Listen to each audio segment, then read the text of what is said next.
नमस्कार दर्शक बंधु मु प्रदीप आपण मानक स्वागत करुच्ची आज आउ एक नुआ भिडियो तो एम्प्लॉयमेंट एक्सचेंज सर्टिफिकेट को नहीं आपण मानकर बहुत सारा कमेंट थिला पूर्व भिडियो रे एम्प्लॉयमेंट एक्सचेंज सर्टिफिकेट रे नुआ रजिस्ट्रेशन आपण माने केमिति करिवे से विषय में आपण मानक सहित गोटे भिडियो शेयर करथिली। तो मैक्सिमम पिलांकर गोटे कमेंट आसुला जे आमे जतेबेले आवेदन करूचु मझिरे हमर साइट प्रॉब्लम हो जाउची बा साइट रो विभिन्न समय एरर रोची तेणु आमे जो अधा रेजिस्ट्रेशन करिचु तो से अधा रेजिस्ट्रेशन पर केमिति परकू कंटिन्यू करूँ बा आमर इनभैलिड एरर गुड़िक सब शो करुच्ची ताहले आमे केमिति आगक बढ़िबू या सहित बहुत जनकर मध्य गोटे कन्फ्यूजन रही जे पूर्वरु आमर रेजिस्ट्रेशन होइतिला एवं से रेजिस्ट्रेशन को आमे वर्तमान कौन करूँ ताकू रिन्यूअल करूँ कि नुआ करी आउ थरे रेजिस्ट्रेशन करूँ यही बहुत सारा कमेंट आपण मानकर थिला।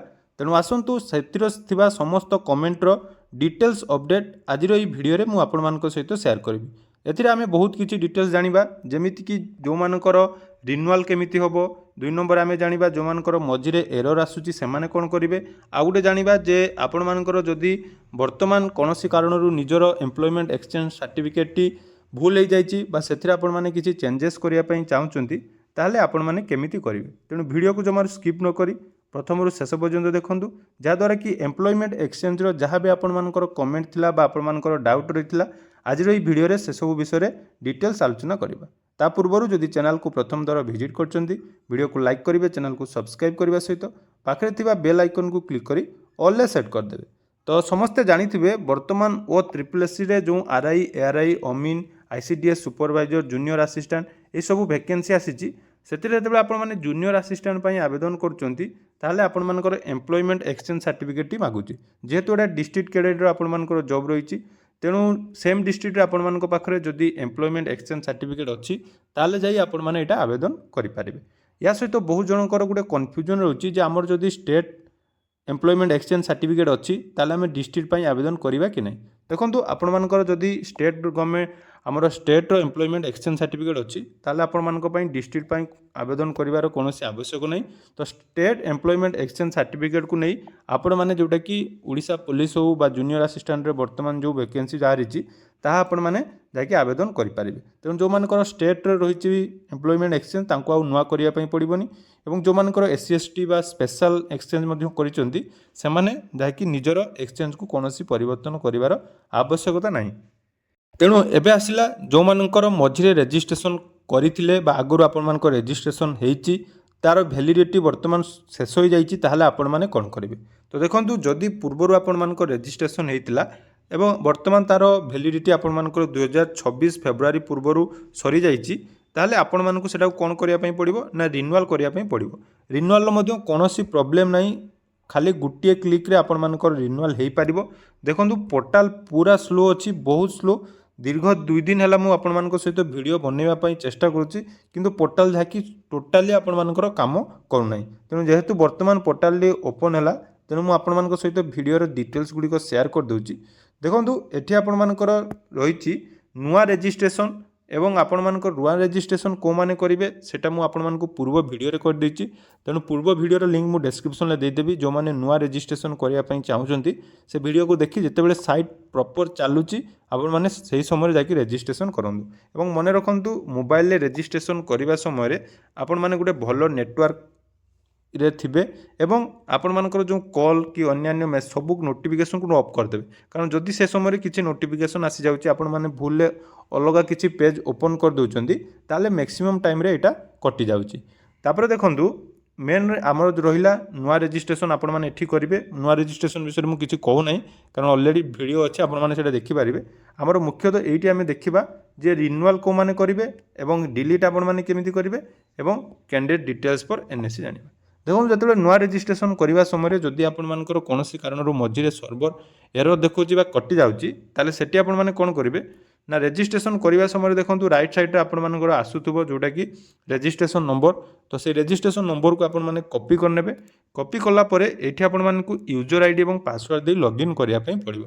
यूजर आईडी कौन देवे ना आपण रजिस्ट्रेशन नंबर देवे यूजर आईडी और पासवर्ड आपण मानकर डेट ऑफ बर्थ जदि आपण मानकर डेट ऑफ बर्थ 1/1/2000 अच्छी ताले यही हिसाब रे आपण माने जाकि पासवर्ड टी देबे। पासवर्ड देला परे ताकू प्रथम थर पर आपण पासवर्ड रिन्यूअल करेंगे तापर जाकि लॉगिन करेंगे। देखो मुझे आपण देखुची देखो पासवर्ड दे लॉगिन कलापर ये आमर कौन आना your registration is not completed yet please click on continue registration. तो कंटिन्यू ऑप्शन क्लिक करी आपण मानकर एप्लिकेशन जो भी आपण मानकर अटकी जाइतिला बा आपण मानकर जोटी रिडायरेक्ट हो जाइतिला तापरठू परवर्ती स्टेप आपण माने पुणी थरे करि परिबे। तेणु जो माने पूर्व वीडियो देखि नांती आवेदनर डिस्क्रिप्शन तार लिंक अच्छी सर्वप्रथम आपण माने जाई पूर्व वीडियोटी देखि दियंतु तापरे एई प्रोसेस रे आपण मानकर जोटी भी पेंडिंग थिला तापरे कंटिन्यू करि परिबे। एटा गला जो मानकर मझिरे पेंडिंग हो जाइतिला बा आपण मानकर जदी अधारु कटि जाइतिला ताने एई भली भाबरे आपण माने लॉगिन करी पुणी थरे आपण मानकर पुराना प्रोसेस जोडा कि आपण मानकर बाकी अछि ताकू आउ थरे करि परिबे। तो सेहीपरि प्रोसेस रे आपण मानकर जदी मझिरु कोनोसी कारणरू काटि जाइतिला बा आपण माने जदी अधारु निजर रजिस्ट्रेशन बंद कर देथिले ताले आपण माने वर्तमान सेही प्रोसेस रे निजर लॉगिन करी रजिस्ट्रेशन करि पारबे। या परे बहुत जनकर कमेंट थिला रिन्यूअल को नै कारण देखंतु जो माने पूर्वरु हमर ऑफलाइन ले निज निजर रजिस्ट्रेशन करिथिले बा जो माने ऑनलाइन ले रजिस्ट्रेशन करिथिले वर्तमान तांकर सर्टिफिकेट वैलिड अछि कि नै बा से माने रिन्यूअल करिवे कि नै याकु नै मध्य आपण मानकर बहुत सारा कमेंट आस्तुला।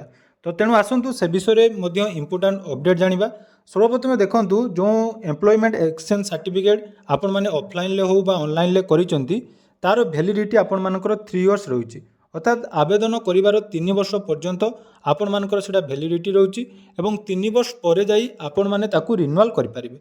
तेणु जो मानकर रिन्यूअल करिया पई चाहुचंती बा पूर्वरु जदी अछि एवं वर्तमान तांकर रिन्यूअल ऑप्शन आसुची कि नै ता मध्ये आपण माने एई वेबसाइट रे चेक करि परिबे। मन रखंतु जदी आपण मानकर क्रोम ब्राउजर रे एटा हेई पारु नै ताले आपण माने फायरफॉक्स भली अन्य ब्राउजर मध्ये व्यवहार करि परिबे जोंथरे आपण मानकू जो सर्वर इश्यू रहउची सेथिरे सर्वर इश्यू किछि किछि समय रे जाकी स्मूथली मध्ये चालुची। देखंतु ए जो renewal candidate option official website को आसिला परे गुटे रहिची रिन्यू कैंडिडेट तो से रिन्यू कैंडिडेट ऑप्शन ले आपण माने क्लिक कर देबे। तो जते बेले रिन्यू कैंडिडेट ऑप्शन ले क्लिक करचंदी देखंतु एठी आपण मानकर रिन्यूअल पई आपनकर डिटेल्स शो करिवो। तो सर्वप्रथम आपण माने एठी निज निजर रजिस्ट्रेशन नंबर देबे रजिस्ट्रेशन नंबर दे सबमिट करिवे। देखंतु मो एठी दुईटा आईडी रो आपण मानकू देखैबी जे आपण मानकर एई सब प्रॉब्लम रहउची। देखंतु वीडियोटी पूरा टिके लेंथी हे पारे किंतु गुटिए वीडियो रे आपण मानकू मु सब डिटेल्स कवरेज करूची। तेणु देखंतु जदि आपण माने रजिस्ट्रेशन करिया पई चाहूँगी बा आपण मानक रिन्यूअल करिया पई चाहूँगी एई वीडियो देखि सारला परे मु भाबिबे आपण मानकर 100% समस्त डाउट क्लियर हो। तो देखंतु एडी रजिस्ट्रेशन नंबर आपण माने देई देबे रजिस्ट्रेशन नंबर दे सारला परे सबमिट ऑप्शन ले क्लिक करिवे। तो देखि पारुतबे जेतेले आपण माने रजिस्ट्रेशन नंबर दे देबे तापर आपण मानकर डिटेल्स सब एडी शो करिवो।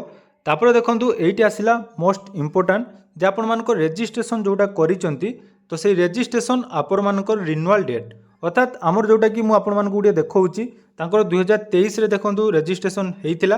तेणु 2023 आपण मानकर मार्च 17 तारिख रे रजिस्ट्रेशन हेइची एवं नेक्स्ट रिन्यूअल डेट जोटा ड्यू रहिची सेटा आपण मानकर केते रहिची देखंतु 31/3/2026 अर्थात ए जो एम्प्लॉय आईडी आपण मानकर बाय रजिस्ट्रेशन आईडी एटा 31 मार्च पर्यंत वैलिड रहिची। तो 31 मार्च परे आपण माने एटा को जाकी रिन्यूअल करि परिबे। तेणु एटी देखंतु रिन्यूअल ऑप्शन देखो नै कोन लिखाइची your registration is not due for renewal. जदि आपण मानकर डेट सरी जाइची ताले एठी आपण मानकर रिन्यूअल ऑप्शन शो करथुबो। मन रखंतु आपण मानकर डेट सरीबार गुटिए मास पूर्वरु आपण मानकर एटी डेट जाकी शो करे। तेणु गुटिए मास पूर्वरु चाहिले आपण माने रिन्यूअल करि परिबे बा डेट सरीबार गुटिए मास परे बा 2 मास परे मध्ये आपण मानकर रिन्यूअल ऑप्शन जदि एटी शो करथुबो ताले रिन्यूअल करि परिबे। एटा गला जनकर मु आपण मानकू देखैली। आउ गुटे मध्ये केस मु आपण मानकू देखौची जो मानकर ऑलरेडी डेट आपण मानकर एक्सटेंड हे सारिची अर्थात आपण मानकर जदि रिन्यूअल डेट बहुत गुटिए वर्ष बा 2 वर्ष पूर्वरु थिला तो आपण माने रिन्यूअल करि नांती से सब क्षेत्र रे ऑनलाइन ले देखंतु कोन शो करूची। तो देखंतु एठी जनकर मु आपण मानकू देखौची तांकर देखंतु रजिस्ट्रेशन एक्सपायरी डेट बा रिन्यूअल डेट केबे थिला ना आपण मानकर थिला होची 9/9/2024 अर्थात तांकर जो प्रथम रजिस्ट्रेशन हेइतिला रजिस्ट्रेशन कला परे तांकर रिन्यूअल डेट थिला 2024 मसिया रे। तेणु तांकर वर्तमान जहा कि 2 वर्ष ऑलरेडी गुटिए वर्ष ऊर्ध्व जाकि कंप्लीट हो सारी। तेणु एठी तांकर कोन देखौची ना your account does not exist it is lapse अर्थात जो ଆପଣମାନଙ୍କ ରେଜିଷ୍ଟ୍ରେସନ୍ ଆଇଡ଼ିଟି ଆପଣମାନଙ୍କର ଥିଲା ବର୍ତ୍ତମାନ ସେଇଟା ଲାପ୍ସ ହେଇଯାଇଛି। ତ ଏ କ୍ଷେତ୍ରରେ ଆପଣମାନେ କ'ଣ କରିବେ, ଯଦି ଆପଣମାନଙ୍କର ଏ ଅପସନ୍ ଦେଖାଉନାହିଁ ବା ଆପଣମାନଙ୍କ ଅଲରେଡ଼ି ରେଜିଷ୍ଟ୍ରେସନ୍ଟି ଡିଲିଟ୍ ହେଇଯାଇଛି ବା ଲାପ୍ସ ବୋଲି ଦେଖାଉଛି, ତାହେଲେ ଆପଣମାନେ ଏ କ୍ଷେତ୍ରରେ ନ୍ୟୁ ରେଜିଷ୍ଟ୍ରେସନ୍ ଆପଣମାନଙ୍କୁ ଏଠି କରିବା ପାଇଁ ପଡ଼ିବ। ମନେ ରଖନ୍ତୁ, ଯେଉଁମାନଙ୍କର ରିନ୍ୟୁଆଲ୍ ଅପସନ୍ ଦେଖାଉଛି ସେମାନେ ରିନ୍ୟୁଆଲ୍ କରିବେ ଏବଂ ଯେଉଁମାନଙ୍କର ଆକାଉଣ୍ଟ ଯାହାକି ଡିଲିଟ୍ ହେଇଯାଇଛି ବା ଲାପ୍ସ ହେଇଯାଇଛି ସେମାନଙ୍କର ବର୍ତ୍ତମାନ ଯାହାକି ନ୍ୟୁ ରେଜିଷ୍ଟ୍ରେସନ୍ କରିବା ପାଇଁ ପଡ଼ିବ। ଏଇଟା ଗଲା ଦୁଇଟା ଇମ୍ପୋର୍ଟାଣ୍ଟ ଅପଡେଟ୍ ଯେଉଁଟାକି ରିନ୍ୟୁଆଲ୍କୁ ନେଇ। ଆଉ ଗୋଟିଏ ରହିଛି ଆପଣମାନଙ୍କର କେମିତି ଡିଲିଟ୍ କରିବେ। ତ ସେଇ ପ୍ରୋସେସ୍ରେ ଆପଣମାନଙ୍କର ଯଦି ରିନ୍ୟୁଆଲ୍ ବାକି ଅଛି ବା ଆପଣମାନଙ୍କର ରିନ୍ୟୁଆଲ୍ ପେଣ୍ଡିଂ ଅଛି ତାହେଲେ ଅନଲାଇନ୍ରେ ମଧ୍ୟ ଆପଣମାନଙ୍କର ରିନ୍ୟୁଆଲ୍ ଆପଣମାନେ କରିପାରିବେ। ଏବେ ଦେଖନ୍ତୁ ଆଉ ଗୋଟିଏ ରହିଛି ଯେଉଁଟାକି ଡିଲିଟ୍ କରିବା, ସେଇଟା ବହୁତ ଇଜି ରହିଛି। ଯଦି ବାରମ୍ବାର ଆପଣମାନେ ରେଜିଷ୍ଟ୍ରେସନ୍ କଲା ପରେ ଆପଣମାନଙ୍କର ରେଜିଷ୍ଟ୍ରେସନ୍ ସକ୍ସେସ୍ ହେଉନାହିଁ ବା ଆପଣମାନଙ୍କର ଯଦି କୌଣସି ବି ଭୁଲ ହେଇଯାଇଛି ତାହେଲେ ଆପଣମାନଙ୍କର ଯେଉଁ ରେଜିଷ୍ଟ୍ରେସନ୍ ଆଇଡ଼ିକୁ ଆପଣମାନେ ଡିଲିଟ୍ କରିପାରିବେ। ତାର ମଧ୍ୟ ସିମ୍ପଲ୍ ଦେଖନ୍ତୁ ଏଠି ପ୍ରୋସେସ୍ ରହିଛି, ଡିଲିଟ୍ ଜେଏସ୍ ଲେଖାଯାଇଛି। ତ ତା ଉପରେ ଆପଣମାନେ କ୍ଲିକ୍ କରିଦେବେ। କ୍ଲିକ୍ କଲା ପରେ ଏଠି ଆପଣମାନଙ୍କର ରେଜିଷ୍ଟ୍ରେସନ୍ ନମ୍ବର ଦେବେ ଏବଂ ରେଜିଷ୍ଟର ଡେଟ୍ ଅଫ୍ ବାର୍ଥ ଦେବେ। ଡେଟ୍ ଅଫ୍ ବାର୍ଥ ଦେଇ ସାରିଲା ପରେ ଡିଲିଟ୍ ଅପସନ୍ରେ କ୍ଲିକ୍ କଲେ ଆପଣମାନଙ୍କର ଗୋଟେ ସେକେଣ୍ଡରେ ଯାଇକି ଆପଣମାନଙ୍କର ଡିଲିଟ୍ ହେଇଯିବ। ତେଣୁ ଏହି ଭିଡ଼ିଓ ମାଧ୍ୟମରେ ରେଜିଷ୍ଟ୍ରେସନ୍ କରିବା ଠାରୁ ଆରମ୍ଭ କରି ରିନ୍ୟୁଆଲ୍ ପର୍ଯ୍ୟନ୍ତ ଯାହା ଯାହା ପ୍ରୋସେସ୍ ରହିଛି ମୁଁ ଆପଣମାନଙ୍କ ସହିତ ସେୟାର କରିଲି। ଯଦି ଆପଣମାନଙ୍କର ବର୍ତ୍ତମାନ ସୁଦ୍ଧା ଏମ୍ପ୍ଲୟମେଣ୍ଟ ଏକ୍ସଚେଞ୍ଜ ସାର୍ଟିଫିକେଟ୍ ବନେଇ ନାହାନ୍ତି ତାହେଲେ ଏହି ଭିଡ଼ିଓ ଆପଣମାନଙ୍କୁ ନିହାତି ହେଲ୍ପଫୁଲ୍ ହେବ। ତା ସହିତ ଯେଉଁମାନେ ନୂଆ କରି ଆପଣମାନେ ଯଦି ରେଜିଷ୍ଟ୍ରେସନ୍ କରିବା ପାଇଁ ଚାହୁଁଛନ୍ତି, ଅଲରେଡ଼ି ମୁଁ ଆପଣମାନଙ୍କ ପାଇଁ ଡିଟେଲ୍ସ ଭିଡ଼ିଓ ବନେଇ ଦେଇଛି। ଡେସ୍କ୍ରିପ୍ସନ୍ରେ ମଧ୍ୟ ତାର ଲିଙ୍କ୍ ଦେଇଦେବି। ଆପଣମାନେ ଜଲ୍ଦି ଯାଆନ୍ତୁ ଏବଂ ବର୍ତ୍ତମାନ ଯାହାକି ସର୍ଭର ଟିକେ ଠିକ୍ ଭାବରେ ଚାଲିଛି ଏବଂ ଆପଣମାନଙ୍କ ରେଜିଷ୍ଟ୍ରେସନ୍ କମ୍ପ୍ଲିଟ୍ କରିନିଅନ୍ତୁ।